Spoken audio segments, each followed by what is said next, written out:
Hello everyone. आज मैं इस वीडियो में 2023 में रिलीज़ होने वाली गुमराह मूवी को एक्सप्लेन करूंगा। ऐसी और भी एक्सप्लेनेशन वीडियोस देखने के लिए चैनल को सब्सक्राइब कर दें। मूवी की स्टार्टिंग में अक्षय को दिखाया जाता है जिस पे एक बंदा अटैक करता है और एक स्क्रू ड्राइवर से उसे मार देता है और वहाँ से सारे सबूत को मिटा के वहाँ से चला जाता है। फिर सीन शिफ्ट होता है और वहाँ हम शिवानी को देखते हैं जिसे कमिश्नर ने खुद इंक्वायरी के लिए भेजा होता है। शिवानी ये तो पता लगा लेती है कि अटैकर ने कैसे अटैक किया होगा, लेकिन उसे खास सबूत नहीं मिलता। फिर एसपी धीरन वहाँ आते हैं और कहते हैं ऐसा कोई क्रिमिनल पैदा ही नहीं हुआ कि वो अपने पीछे एविडेंस ना छोड़े। फिर वो बिल्डिंग वालों से पूछताछ शुरू कर देते हैं और वहाँ एक लड़का आता है जो कि अक्षय के सामने फ्लैट में रहते थे और उस दिन इस लड़के का बर्थडे होता है तो ये अपनी गर्लफ्रेंड के साथ बालकनी में पिक्चर क्लिक कर रहा होता है। उस टाइम उनके साथ उस मर्डरर की पिक्चर भी क्लिक हो जाती है। फिर देरंत उस मर्डरर को जानता होता है और कहता है कि इसका नाम अर्जुन सहगल है और साथ वो उसके घर का एड्रेस भी बताता है और पुलिस स्टेशन लाने को कहता है। हमें पता चलता है कि अर्जुन एक इंजीनियर है और इसके साथ साथ वो एक अच्छी कंपनी में काम भी करता है। फिर उससे पूछताछ स्टार्ट करते हैं वो मर्डर के दिन रात 2 बजे कहाँ था, क्योंकि उस दिन उसने अपने कॉलीग्स के साथ एक पार्टी रखी थी जिसे वो 11 बजे छोड़ के वहाँ से चला गया था। ये सब बातें पुलिस वालों को पता होती हैं और वो कहता है कि वो 11 बजे वो पार्टी छोड़ के किसी ज़रूरी काम से गया था। फिर रास्ते में उसका टायर पंक्चर हो गया था और वहाँ उसकी मदद किसी ओला ड्राइवर ने की थी जिसकी वजह से वो रात 3 बजे घर पहुँचा था। फिर एसपी उससे आकाश के बारे में पूछता है लेकिन अर्जुन कहता है कि वो किसी आकाश को नहीं जानता। फिर एसपी उसे उसकी एक पिक्चर दिखाता है उस मर्डर वाली जगह की, जिसे देख के वो बहुत परेशान हो जाता है और कहता है कि उसने कोई मर्डर नहीं किया। फिर देरन को एक इंस्पेक्टर बाहर आने को कहता है और वो देखता है कि बिल्कुल सेम टू सेम अर्जुन की शक्ल के बंदे को पुलिस वाले पकड़ के पुलिस स्टेशन लाए हैं। फिर देरन इंस्पेक्टर से पूछता है कि तुम्हें ये कहाँ से मिला, जिस पर इंस्पेक्टर कहता है कि शराब पी के झगड़ा कर रहा था और इसका नाम सूरज होता है। फिर स्टोरी शिफ्ट होती है और हम 3 मंथ पहले का सीन देखते हैं जहाँ हमें अर्जुन दिखाया जाता है, जहाँ हमें पता चलता है कि अर्जुन को अपने ऑफिस की बिल्डिंग की एक लड़की बहुत पसंद होती है जिसका वो बहुत पीछा करता है, लेकिन उससे बात करने की हिम्मत नहीं होती। लेकिन एक दिन वो हिम्मत करके उस लड़की को कॉफ़ी का कहता है, लेकिन वो लड़की कहती है कि उसने उससे गलत सवाल पूछा है, जिसके बाद वो काफ़ी सोचता है कि उसने क्या गलत सवाल पूछा। फिर वो कुछ दिनों बाद उस लड़की से कहता है कि हम चाय पीने के लिए चलें, एंड वो लड़की जिसका नाम जानवी होता है वो हाँ कर देती है। देखते ही देखते वो दोनों एक दूसरे को बहुत पसंद करने लगते हैं। फिर सीन शिफ्ट होता है और हम सूरज को देखते हैं जो एक बहुत बड़ा टोपीबाज इंसान है जिसका बेस्ट फ्रेंड चड्डी था। वो दोनों एक इंसान के पास एटीएम की डील लेके जाते हैं और उस बंदे को कहते हैं कि इस एटीएम मशीन में कम से कम 24 लाख रुपए होंगे और सूरज और उस बंदे की डील हो जाती है कि एटीएम ओपन करने पे जो भी अमाउंट निकलेगी वो हाफ होगी, जिसके लिए वो आदमी सूरज को 2 लाख एडवांस देता है। लेकिन जब वो आदमी एटीएम मशीन ओपन करता है तो देखता है कि उस एटीएम में तो सारे फेक नोट्स हैं। फिर कुछ दिनों बाद वो आदमी सूरज चड्डी दोनों को अपने अड्डे पर लेकर आता है और सूरज को कहता है कि अगर उसे उसके 20 लाख एक हफ्ते में नहीं मिले तो वो चड्डी के ऑर्गन्स को बेच के पैसे पूरे कर लेगा। नेक्स्ट सीन में हम जानवी को देखते हैं जो अपनी मम्मी से मिलने जा रही होती है।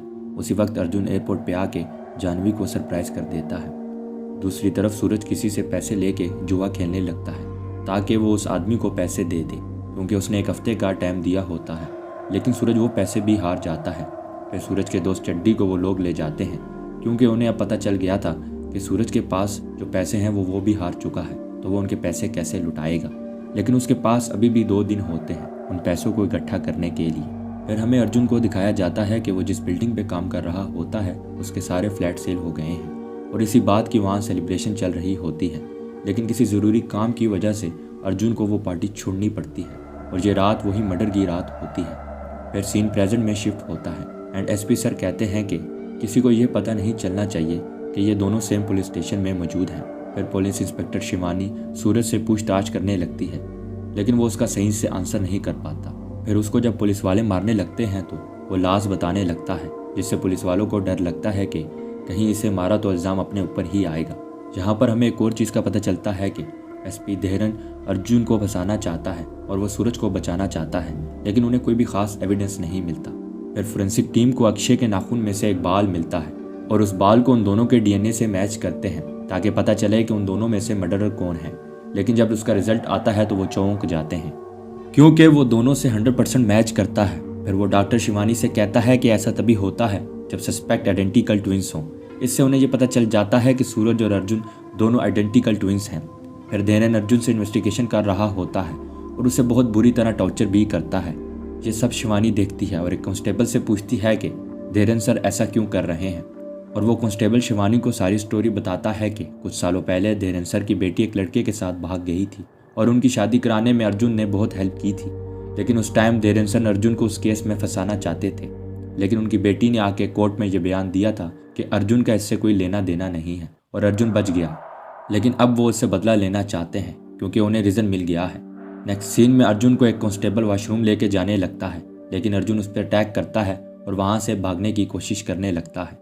एंड सेम टाइम सूरज को भी पुलिस वाले लॉकअप से निकाल कर बाहर पुलिस स्टेशन में बिठा देते हैं। वहीं सूरज अर्जुन को भागते हुए देख लेता है। उन दोनों के दरमियान बहुत खतरनाक फाइट होती है।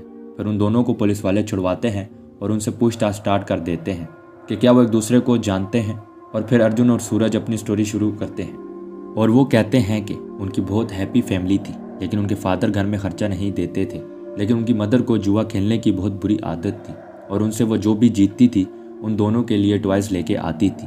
लेकिन देखते ही देखते उनकी माँ को जुए की बहुत गंदी आदत पड़ गई थी, जिसकी वजह से उनके फादर उनको डिवोर्स दे देते हैं और फिर उन बच्चों की कस्टडी भी वो खुद ले लेते हैं।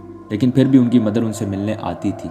एंड जहाँ हमें एक और चीज़ का पता चलता है कि सूरज को अपनी माँ बहुत अच्छी लगती थी, तभी वो पढ़ाई के बजाय जुए में ज़्यादा इंटरेस्ट रखता था और इसके बजाय अर्जुन अपने फादर के साथ बहुत अटैच होता है और तभी वो एक अच्छा इंजीनियर बन जाता है।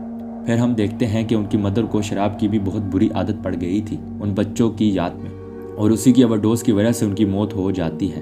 फिर नेक्स्ट सीन में धीरन को पता चलता है कि आकाश के घर से 20 लाख भी चोरी हुए थे, जिनकी सूरज को बहुत अशद ज़रूरत थी। लेकिन धीरन सूरज को बचाना चाहता था और अर्जुन को फंसाना चाहता था उस मर्डर केस में, इसलिए तभी वो सूरज को एक ज्वेलरी शॉप में लेके जाता है जहाँ चोरी हुई थी और कहता है कि अपने फिंगरप्रिंट लगा दे, क्योंकि चोरी की वजह से उसकी टोटल 4 साल सज़ा होगी और वो बच जाएगा। जिस पर सूरज कहता है कि वो उस रात जुआ खेल रहा था और उसने वो पैसे वहीं से ही कमाए हैं। अगर वो ये बात पुलिस स्टेशन में बताता तो उस पर एलिगेशंस लग सकती थी, इसलिए उसने उन्हें नहीं बताया था। फिर सूरज पुलिस वालों को उनके घर लेके जाता है जहाँ उसने जुआ खेला था और वो आदमी कहता है कि ये वो बात कोर्ट में भी बता सकता है कि सूरज उनके साथ जुआ खेल रहा था उस रात, मतलब सूरज ने मर्डर नहीं किया था। ये सुनने के बाद धीरन बहुत खुश होता है क्योंकि वो वैसे भी सूरज को बचाना चाहता था। और दूसरी तरफ धीरन की बेटी गवाही देती है कि अर्जुन उस रात पार्टी के बाद उनके घर आया था क्योंकि उन्हें कुछ पैसों की ज़रूरत होती है और अर्जुन वही देने उनके घर आया था। फिर उनका केस कोर्ट में 6 महीने चलता है, लेकिन किसी एक के खिलाफ कोई सबूत नहीं मिलता तो कोर्ट उन दोनों को रिलीज़ कर देता है, क्योंकि कोर्ट का एक रूल है कि वो किसी एक बेगुनाह को सज़ा नहीं दे सकते, बल्कि लॉ ये कहता है कि अगर ऐसा हो तो दोनों को रिलीज़ कर दिया जाए। फिर सीन कुछ दिन आगे शिफ्ट होता है और हम शिवानी को देखते हैं जो कुछ केसेस को इन्वेस्टिगेट कर रही होती है और उसे पता चलता है कि आकाश का मर्डर अर्जुन ने ही किया है, क्योंकि उसकी गर्लफ्रेंड जाह्नवी को एक लड़का पसंद करने लगता था और ये और कोई नहीं बल्कि आकाश ही होता है और उसने उसकी ड्रिंक में कुछ मिलाया एंड उसके साथ कई दिन वो रेप करता रहा, जिसकी वजह से उसकी मौत हो गई और इसी का बदला अर्जुन ने लिया। फिर हमें पता चलता है कि सूरज और अर्जुन की कुछ खास बनती नहीं है, लेकिन जब भी कोई तीसरा उनके दरमियान आता है तो वो दोनों एक हो जाते हैं। सूरज को जैसे ही ये पता चलता है कि अर्जुन को पुलिस वाले ले गए हैं तो वो खुद पुलिस वालों से हाथापाई करता है और शिवानी के सामने जान के ऐसे एक्ट करता है ताकि उसका सारा शक सूरज पे जाए और वो अर्जुन को बचाए, क्योंकि सूरज को ऑलरेडी धीरन बचाने की कोशिश करता रहा। मूवी के एंड में अर्जुन सब कुछ सूरज को दे देता है और उसे कहता है कि वो बाहर जा रहा है और यहीं ये मूवी एंड हो जाती है। वीडियो अच्छी लगी हो तो वीडियो को लाइक और चैनल को सब्सक्राइब कर दें।